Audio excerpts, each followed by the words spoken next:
આજના યંગસ્ટર્સ માસિક પગાર, ઈએમઆઈ પર મોંઘા ફોન, પ્રીમિયમ શૂઝ, કપડાં અને મંથલી ટ્રિપ્સ પર ખર્ચ કરી નાખે છે.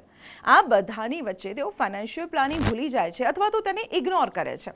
પરંતુ આ આદત લાંબા ગાળે મોટું નુકસાન કરે છે. માટે જરૂરી છે કે તમે નોકરીની શરૂઆતની સાથે જ શરૂ કરી દો તમારું ફાઇનાન્શિયલ પ્લાનિંગ.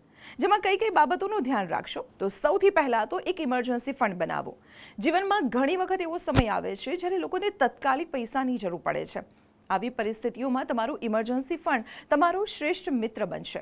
આ ફંડ અચાનક નોકરી ગુમાવવાની સ્થિતિમાં તમને આર્થિક રીતે સ્થિર રાખવામાં મદદ કરી શકે છે. બીજું, ઇન્વેસ્ટમેન્ટની આદત બનાવો. તમારે તમારી મંથલી ઇન્કમનો એક ચોક્કસ ભાગ ઇન્વેસ્ટ કરવો જોઈએ. નાના રોકાણો પણ લાંબા ગાળે નોંધપાત્ર ફંડ ભેગું કરી આપે છે. ત્રીજું, દર મહિને બજેટ બનાવો અને તેની સમીક્ષા કરો. માસિક બજેટ બનાવવાથી તમે ઘણા બિનજરૂરી ખર્ચાઓ ટાળી શકો છો. બજેટ બનાવવા જેટલું જ મહત્વપૂર્ણ છે તેને વળગીને રહેવું. આમ કરવાથી તમને તમારા ખર્ચને મર્યાદિત કરવામાં અને બાકીના પૈસાનું રોકાણ કરવામાં મદદ મળશે. ચોથું, સિબિલ સ્કોરને સુધારવાનો પ્રયત્ન કરો.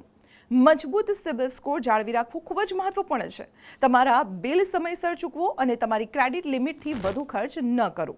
સારો સિબિલ સ્કોર હોવાથી ભવિષ્યમાં જરૂરિયાતના સમયે બેંકમાંથી લોન મેળવવાનું સરળ બની જશે.